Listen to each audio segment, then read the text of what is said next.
मैं हूं आपके साथ नेहा दुबे। बुलेटिन की शुरुआत इस वक्त की बड़ी खबर के साथ। इस वक्त की बड़ी खबर प्रयागराज से आ रही है। महाकुंभ में आस्था की डुबकी जारी है।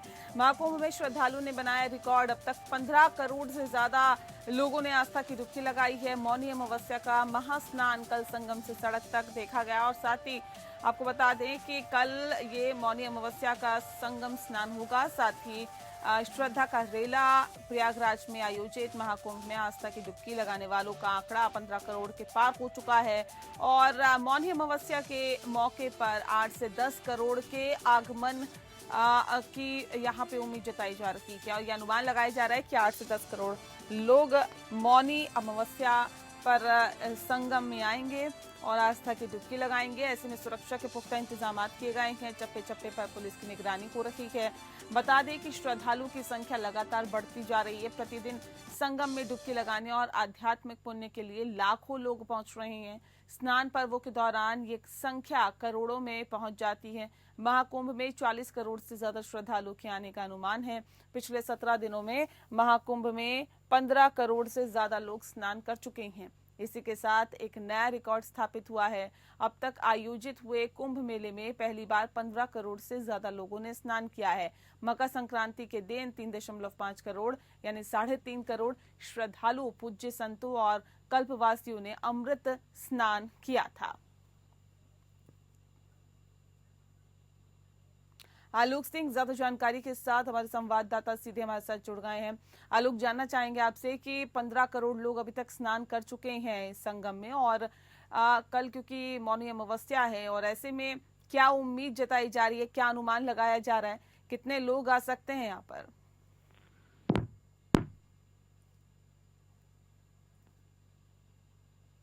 आलोक, आवाज मिल पा रही है आपको?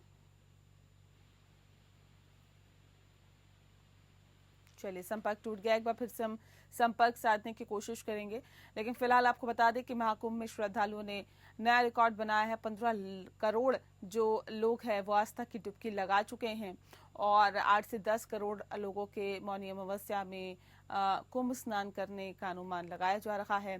संगम से सड़क तक श्रद्धा का रेला देखा जा रहा है। आलोक सिंह ज्यादा जानकारी के साथ सीधे हमारे साथ जुड़ गए हैं। आलोक, 15 करोड़ लोग आस्था की डुबकी लगा चुके हैं संगम में, क्या जानकारी है आपके पास? देखिए नेहा, पूरे देश और दुनिया से हर कोई गंगा, जमुना और अदृश्य सरस्वती की त्रिवेणी संगम में आस्था की डुबकी लगाने के लिए बेकरार है और पूरी देश दुनिया से जो भक्तों और श्रद्धालुओं का जनसैलाब है वो प्रयागराज संगम नगरी की तरफ बढ़ा जा रहा है। और सिर्फ बात मेले में करें तो चारों तरफ ही भक्तों का रेला है, भक्तों का जनसैलाब है, भक्तों की भारी भीड़ है और काफी मशक्कत करनी पड़ रही है पुलिस को इनको कंट्रोल करने के लिए, क्योंकि हर तरफ से श्रद्धालु नजर आ रहे हैं और मौनी अमावस्या का पवित्र और अमृत स्नान है। ऐसे में हर कोई चाहता है कि उस संगम में आस्था की डुबकी लगाए। इस पवित्र दिन पर, मौनी अमावस्या के दिन पर ऐसा माना जाता है कि मौनी अमावस्या के दिन 33 करोड़ देवी देवता संगम में निवास करते हैं। तो सभी बस गंगा मैया का दर्शन करने के लिए, गंगा मैया का पूजन करने के लिए, गंगा मैया का स्नान करने के लिए चारों तरफ से भक्त ही भक्त दिखाई पड़ रहे हैं और बहुत बड़ी संख्या में जनसैलाब संगम की तरफ आ रहा है। चारों तरफ वाहनों को पूरी तरीके से प्रतिबंधित कर दिया गया, या 4 पहिया वाहन हो या 2 पहिया वाहन हो, सभी प्रतिबंधित कर दिए गए हैं। सिर्फ स्वास्थ्य कर्मचारियों की और मेला प्रशासन के ही वाहन को अनुमति दी गई है। सभी तरह के पास को भारी भीड़ को देखते हुए निरस्त कर दिया गया है। तो हर तरफ से, चाहे उत्तर प्रदेश के प्रत्येक राज्य से श्रद्धालु संगम में पहुंच रहे हैं, देश और दुनिया से श्रद्धालु संगम की तरफ पहुंच रहे हैं और हर कोई अलौकिक दिव्य भव्य महाकुंभ की तस्वीर देखने के लिए बेताब है। और इलाहाबाद के रेलवे स्टेशन की बात करें, बस स्टेशन की बात करें, सभी जो है सभी तरफ से जनसैलाब आ रहा है। भक्तों की भारी भीड़ संगम की तरफ बढ़ती जा रही है और कहीं कहीं मतलब ज्यादातर जगहों पे जो पाटुल पुल है वो पूरी तरीके से भरे पड़े हैं भक्तों से। और पुलिस प्रशासन को एक बहुत बड़ी चुनौती है ये जो मौनी अमावस्या का स्नान है, इसको सकुशल संपन्न कराने के लिए वीआईपीज भी और लगातार मुख्यमंत्री योगी आदित्यनाथ प्रयागराज में बने हुए हैं। तो वीआईपी लोगों के आगमन से दिक्कत जरूर श्रद्धालुओं को हो रही है, लेकिन इसके बाद भी आस्था इन सब चीजों पे कोई भी परेशानी दिक्कत को बेपरवाह करते हुए श्रद्धालु आस्था की डुबकी लगाने के लिए उनकी आस्था उनकी भक्ति भारी पड़ रही है और हर कोई संगम की तरफ बढ़ता चला जा रहा है और भारी जनसैलाब है, भारी भीड़ है। ऐसे में कहा जाए कि सारे स्नानों का रिकॉर्ड तोड़ता हुआ मौनी अमावस्या का स्नान इस बार होगा। अब तक जितने कुंभ के स्नान हुए इसमें सबसे भारी भीड़ मौनी अमावस्या पे उमड़ेगी, लेकिन पहले स्नान से ही चाहे पौष पूर्णिमा का स्नान हो, मकर संक्रांति का स्नान हो, भक्तों की भीड़ में कोई कमी नहीं आई है। लगातार प्रतिदिन आंकड़ा बढ़ता जा रहा है। बहुत शुक्रिया आपका आलोक, तमाम जानकारी हम तक पहुंचाने के लिए। तो भक्तों की आस्था, भक्तों के जोश में कोई कमी नहीं आई है और कल क्योंकि मौनी अमावस्या का स्नान होगा और उसके मद्देनजर 8 से 10 करोड़ लोगों के पहुंचने का अनुमान है। इसके मद्देनजर पूरी तरह से तैयारियां पुख्ता की गई है। वहीं केंद्रीय गृह मंत्री अमित शाह सोमवार को महाकुंभ पहुंचे और डुबकी लगाई। उनके साथ सीएम योगी, जूना अखाड़े के महामंडलेश्वर अवधेशानंद गिरी और योग गुरु बाबा रामदेव ने भी संगम में स्नान किया। योगी और संतों ने शाह पर पानी डाला। बता दें आपको कि करीब 10 मिनट तक संगम स्नान किया और शाह को संतों ने मंत्रोच्चार के बीच आचमन कराया। इस दौरान सीएम योगी ने रामदेव के साथ योग किया और स्नान के बाद शाह ने संगम पर परिवार के साथ पूजा की।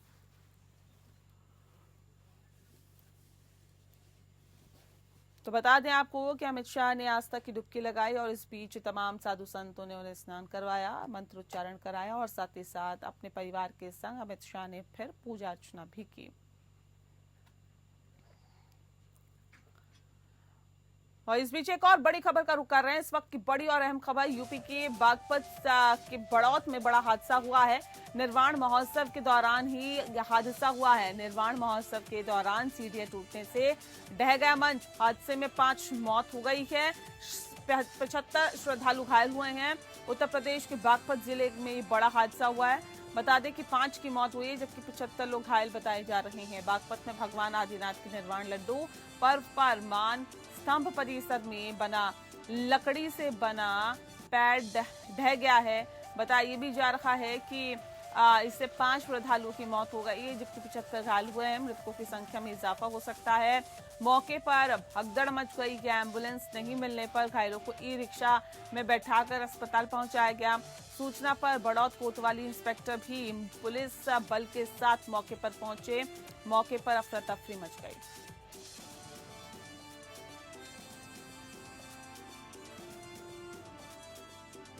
हादसे में 5 श्रद्धालु की मौत हो गई है जबकि 75 लोग जो हैं वो घायल हुए हैं। यूपी की बागपत की बड़ौत का ही पूरा मामला है। यह हादसा जो है वो बड़ौत में हुआ है। निर्वाण महोत्सव के दौरान यह हादसा हुआ है और ऐसे में बताया भी जा रहा है कि जिस तरह से निर्वाण महोत्सव के दौरान सीढ़ियां टूटी और टूटने से मंच जो है वो ढह गया और बताया भी जा रहा है कि हादसे में जो है 75 श्रद्धालु घायल हो गए हैं जिनको नजदीकी अस्पताल में भर्ती कराया गया है और उपचार उन्हें दिया जा रहा है।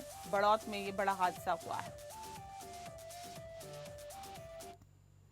दिल्ली में पूरी ताकत झोंकने में जुटी बीजेपी आज मिशन दिल्ली पर सीएम योगी आदित्यनाथ। बता दें आपको कि सीएम योगी दिल्ली में ताबड़तोड़ रैली करेंगे और साथ ही साथ आप और कांग्रेस पर सीएम योगी करेंगे बड़ा प्रहार। मुख्यमंत्री योगी आदित्यनाथ मंगलवार को दिल्ली विधानसभा चुनाव में 3 जनसभाएं करेंगे। प्रस्तावित कार्यक्रम के अनुसार वो अमोसी एयरपोर्ट से विमान द्वारा गाजियाबाद के लिए प्रस्थान करेंगे।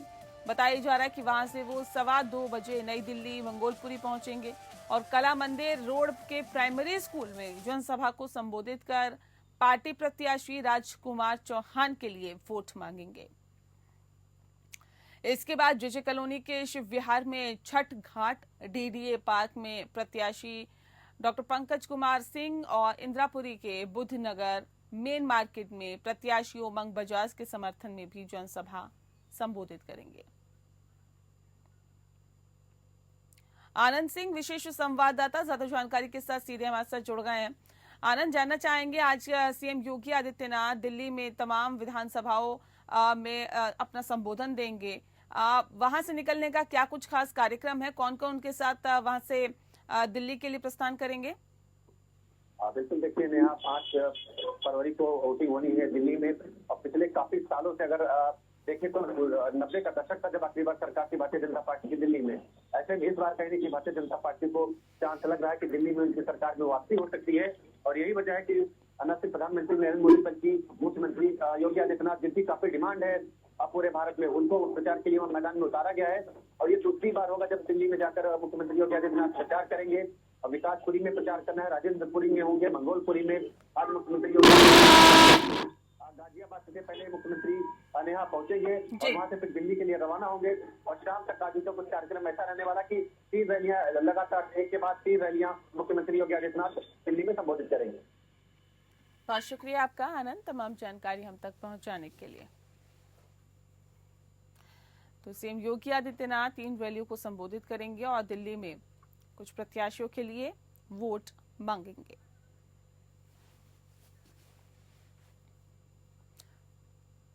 पर्यावरण वन संवर्धन में अहम भूमिका रही है और आपको बता दें कि महाराष्ट्र के धुले के बारीपाड़ा गांव में नजदीक इलाकों और इसके साथ ही चैतराम पवार को देश विदेश के कई पुरस्कार वहां पर मिल चुके हैं, कई पुरस्कारों से सम्मानित किया गया है। केंद्र सरकार ने बारीपाड़ा गांव की चैतराम पवार को पद्मश्री पुरस्कार देने की घोषणा की है। घोषणा साल 1992 के बाद यहां ये तस्वीर बदलते दिखाई दी। साल 1992 में वनवासी कल्याण आश्रम के माध्यम से चैतराम पवार बड़ी आशा और घोर आशावाद के साथ गांव में खड़े थे। बंजर जमीन को स्वर्ग बनाने का संकल्प लिया और बंजर जमीन को और झरनों पर छोटे छोटे सैकड़ों बांध बनाकर पहाड़ी इलाकों में हरियाली बहाल की। छोटे छोटे सैकड़ों बांध से जमीन में पानी इकट्ठा होकर हरियाली के साथ खेतों के लिए जीवन दान साबित हुए। दुनिया के 78 देशों से छात्र से रिसर्च करने आते हैं। अच्छा गांव कैसे बनाएं, आइए इस रिपोर्ट को देखिए।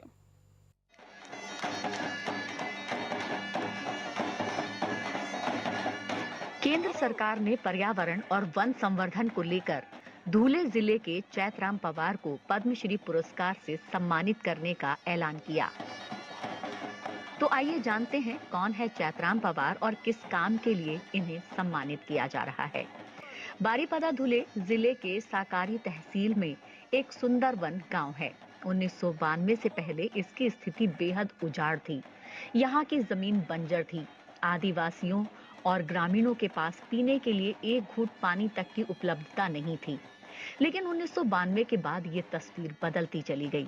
1992 में वनवासी कल्याण आश्रम के माध्यम से चैतराम पवार ने इस इलाके को बदलने के लिए एक संकल्प लिया और बड़ी आशा के साथ आगे बढ़े। बारीपाड़ा विषय में जब हमने काम शुरू किया 91 में, तब पता चला कि अरे यहाँ का जो वन संवर्धन है, जल संवर्धन है, भू संवर्धन है, उसको अगर हम सही ढंग से करते हैं तो आगे जाकर हमारे बहुत सी आवश्यकता यहीं पे समाप्त हो जाएगी और ये स्थानिक संसाधन है उसको हम कैसे विकसित कर सकते हैं। इसलिए गांव को जगाना है, आसपास के गांव को साथ लेकर काम करना पड़ेगा। ये काम करते समय हमें ध्यान में आया कि इसको और हम आगे कैसे बढ़ा सकते हैं। तो वनवासी कल्याण आश्रम के माध्यम से एक काम पूरा देश भर में चल रहा है। बंजर जमीन को स्वर्ग बनाने का संकल्प लिए झरनों पर छोटे छोटे सैकड़ों बांध बनाकर पहाड़ी इलाकों में हरियाली बहाल की। छोटे छोटे सैकड़ों बांधों से जमीन में पानी इकट्ठा किया। हरियाली और पानी की व्यवस्था खेतों के लिए जीवनदायी साबित हुई, जिससे यहाँ के स्थानीय नागरिकों के जीवन में खुशहाली और समृद्धि आई। तो ये काम करते समय अभी जब घोषणा हुई पद्मश्री पुरस्कार की तो बहुत खुशी हुई। ऐसा लगा कि अरे ये तो बहुत अच्छा काम है, लेकिन इस काम में किन किन लोगों का सहयोग है। तो पता चला कि इसमें वनवासी कल्याण आश्रम के बहुत कार्यकर्ते हैं, इसमें गांव के लोग हैं, जिस गांव में हमारा काम चल रहा है उस गांव के लोग हैं। और हम आपको बता दें कि चैतराम पवार को इस काम के लिए देश और विदेश में पहले भी कई अवार्ड मिल चुके हैं और अब केंद्र सरकार ने उन्हें पद्मश्री अवार्ड से सम्मानित करने का ऐलान किया। तो उनके गांव में जोर शोर से स्वागत किया जा रहा है। लोगों में खुशी की लहर है।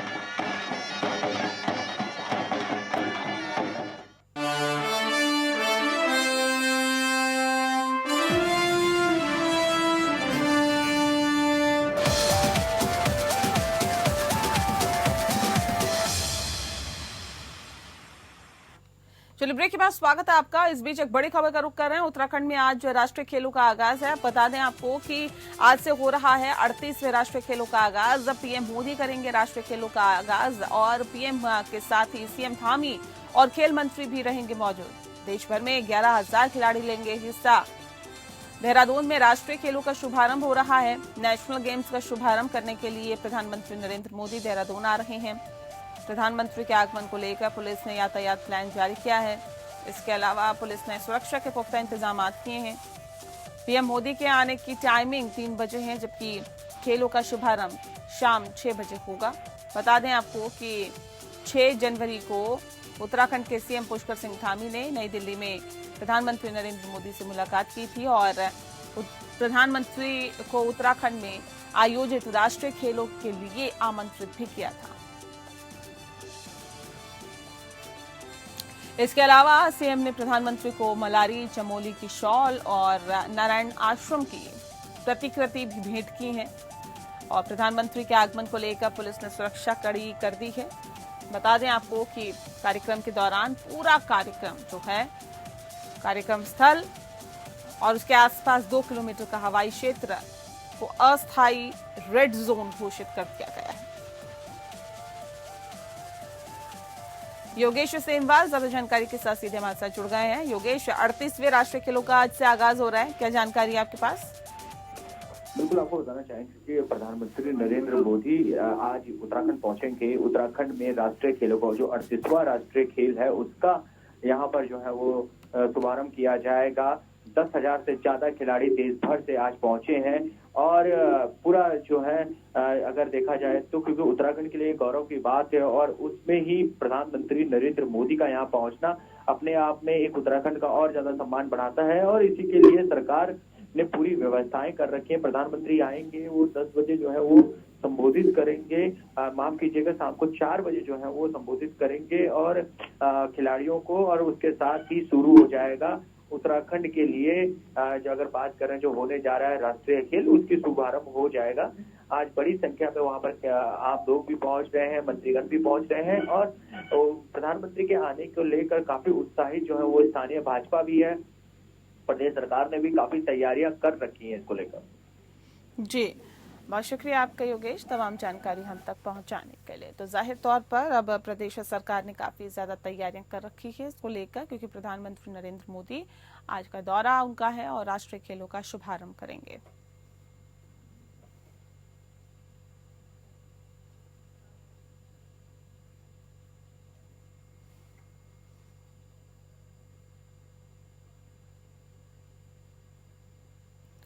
तो प्रधानमंत्री के साथ सीएम धामी भी मौजूद रहेंगे और देश भर के 11,000 खिलाड़ी जो है इसमें वो हिस्सा लेंगे। देश भर के 11,000 खिलाड़ी हिस्सा लेंगे।